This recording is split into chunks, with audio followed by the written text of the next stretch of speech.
मज़ीद वीडियोस देखने के लिए हमारे चैनल को सब्सक्राइब कीजिए और बेल आइकन को क्लिक कीजिए। मुझे कैसे पता चलेगा कि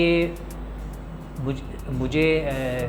मौजूदा कैफियत में मुझे साइकोलॉजिस्ट के पास जाना चाहिए या साइकेट्रिस्ट के पास जाना चाहिए या हिप्नोथेरेपिस्ट के पास जाना चाहिए? ये बड़ा अहम सवाल है कि हमारे यहाँ ये फ़र्क नहीं मालूम कि क्लिनिकल साइकोलॉजिस्ट कौन होता है, साइकेट्रिस्ट कौन होता है, न्यूरोलॉजिस्ट कौन होता है और हिप्नोथेरेपिस्ट कौन होता है। ठीक है, ये बुनियादी तौर पर ज़्यादातर लोगों को नहीं पता होता। क्लिनिकल साइकोलॉजिस्ट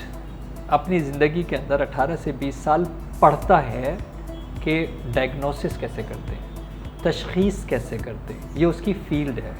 क्लिनिकल साइकोलॉजिस्ट का जो पहला डोमेन है वो है तशख़ीस करना। वो आपकी हिस्ट्री लेता है, अगर उसको ज़रूरत होती है तो वो टेस्ट करता है। बहुत सारे साइकोलॉजिकल असेसमेंट के जो है वो टेस्ट होते हैं, शऊर के भी टेस्ट होते हैं, लाशऊर के भी जो है वो टेस्ट होते हैं, और उसकी बुनियाद के ऊपर वो ये तशख़ीस करता है कि आपकी ज़िंदगी के अंदर आपके फीलिंग, आपके थॉट्स और आपके एक्शंस के अंदर क्या जो है वो उसका म्यार क्या है, यानी आपके एहसासात, आपके ख़यालात और आपका जो अमल है वो कितना जो है वो रिलेट करता है आपकी एज से। ये क्लिनिकल साइकोलॉजिस्ट जो है वो आइडेंटिफाई करता है। इसका मतलब ये है कि अगर इंसान को जहनी सेहत की किसी मदद की ज़रूरत हो तो उसका जो सबसे पहला कांटेक्ट है वो एक क्लिनिकल साइकोलॉजिस्ट होना चाहिए, क्योंकि उसकी एक्सपर्टीज़ ही यही है कि वो तशख़ीस करता है। क्लिनिकल साइकोलॉजिस्ट मेडिकल डॉक्टर नहीं है। क्लिनिकल साइकोलॉजिस्ट को फार्माकोलॉजी आती है लेकिन वो मेडिसिन डिस्क्राइब नहीं कर सकता क्योंकि वो एक मेडिकल डॉक्टर नहीं है। क्लिनिकल साइकोलॉजिस्ट जिस वक्त तशख़ीस कर लेता है और वो इलाज की तरफ जाता है तो उसके पास कॉग्निटिव थेरेपीज़ यानी शऊर के जितनी थेरेपीज़ होती हैं उसके अंदर CBT है, REBT है और दूसरी जो शऊरी जो थेरेपीज़ होती हैं जिसको आप सजेशन थेरेपीज़ भी कहते हैं, टॉक थेरेपीज़ भी कहते हैं, उसका इस्तेमाल वो करता है और फिर उसके ऊपर वो आपका इलाज करता है। अगर ये जैसे मैंने किसी एक और वीडियो के अंदर भी ये कहा था कि अगर ये माइल्ड और मॉडरेट है तो क्लिनिकल साइकोलॉजिस्ट इस डोमेन के अंदर काम कर सकता है। लेकिन अगर आपकी जहनी बीमारी सीवियरिटी की तरफ जा रही है, इसका मतलब ये है कि आपकी इस वक्त जो जिस्मानी भी कैफियत है आपकी जहनी कैफियत के साथ वो आपके कंट्रोल में नहीं है और आप ख़ुद को और किसी दूसरे को नुकसान पहुंचा सकते हैं, तो अब आपको इमीडिएट इंटरवेंशन की ज़रूरत है जो कि एक मेडिकल डॉक्टर हो सकता है। यानी आपकी इस थेरेपी से पहले उसका स्टेबल होना ज़रूरी है। कोई भी ऑपरेशन के करने से पहले एनेस्थेटिस्ट का राज़ी होना ज़रूरी है। तो ये जो मेडिकल डॉक्टर है अब आपकी ये तशख़ीस बताती है कि ये दिमागी मसला है या जहनी मसला है। अगर ये दिमागी मसला है जिसको आप ऑर्गन कहते हैं, यानी मेरे दिमाग के अंदर कोई ऐसा इशू आ रहा है, मेरे आसाबी निज़ाम के अंदर फिज़िकल कोई मसला आ रहा है, तो ये न्यूरोलॉजिस्ट का डोमेन होता है जो कि एक मेडिकल डॉक्टर होता है और वो अपने उस टूल से और बाज़ाफ़ा अपने उस स्कैन से वो EEG करा सकता है, वो EMG करा सकता है, वो CT स्कैन करा सकता है, वो MRI करा सकता है और वो वहाँ से ही देखता है कि ये सारा जो इसका जहनी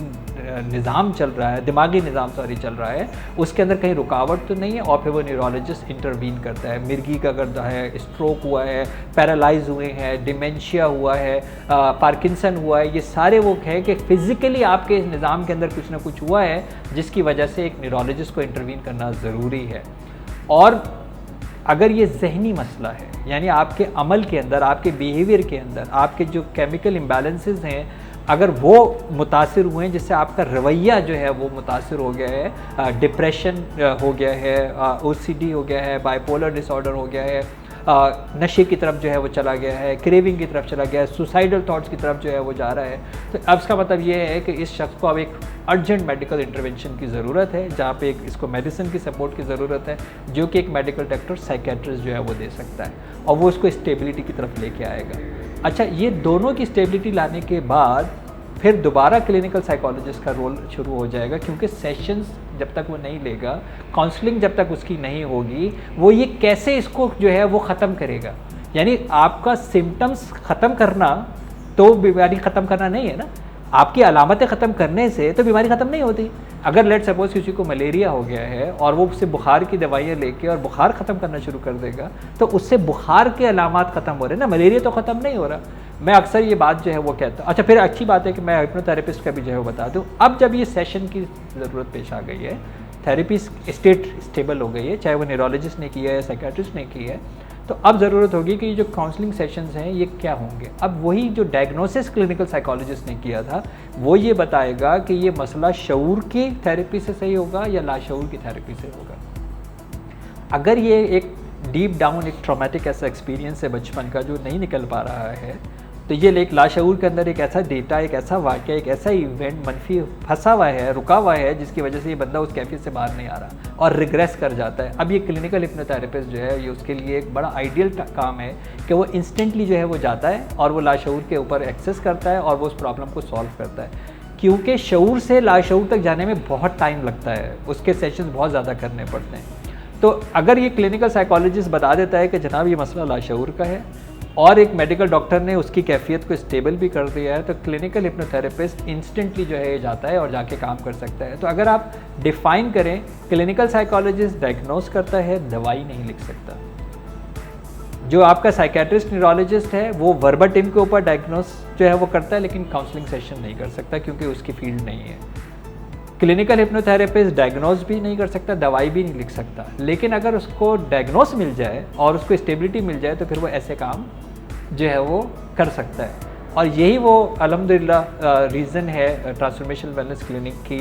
कामयाबी का, कि ये जो पहले जैसे आपको कहा कि ये चारों लोग एक दूसरे को कॉम्प्लीमेंट करते हैं। यानी अगर आपको कोई भी जहनी परेशानी हो तो आपको ये चारों का कोई ना कोई जगह होनी चाहिए जहाँ पे ये चारों एक जगह एक ही वक्त में तशख़ीस से लेके इलाज तक आपके लिए जो है वो सर्विसेज प्रोवाइड कर सके। अगर ये अलग अलग होंगे तो फिर ये मुश्किल होता है क्योंकि आप आपस में कोऑर्डिनेटेड नहीं होते। अगर ये एक ही जगह हो तो फिर ये बहुत आसानी होती है कि एक मरीज़ को आप बैक वक्त सारे मिल के तशख़ीस से लेके इलाज तक जो है वो मुश्तरका तौर पर जो है वो काम करते हैं। और ये भी एक अलमिया ही है कि पूरी दुनिया में, सिर्फ हमारे यानी पूरी दुनिया में ये अलमिया है कि बाज़ दफ़ा क्लिनिकल साइकोलॉजिस्ट साइकेट्रिस्ट के पास नहीं भेज रहा होता जबकि उसको एक मेडिकल इंटरवेंशन की ज़रूरत होती है। बाज़ दफ़ा साइकेट्रिस्ट क्लिनिकल साइकोलॉजिस्ट को नहीं भेज रहा होता जबकि ये बड़ी ज़रूरत होती है कि उसके जो है वो सेशन किए जाएँ। और मैं अक्सर ये अपने प्रोग्राम्स में भी बात कहता हूँ कि यार फॉर श्योर गोली की ज़रूरत होती है, दवाई की ज़रूरत होती है, लेकिन मुझे कोई एक ऐसी दवाई बताइए जिससे मेरी रूठी हुई बीवी वापस आ जाए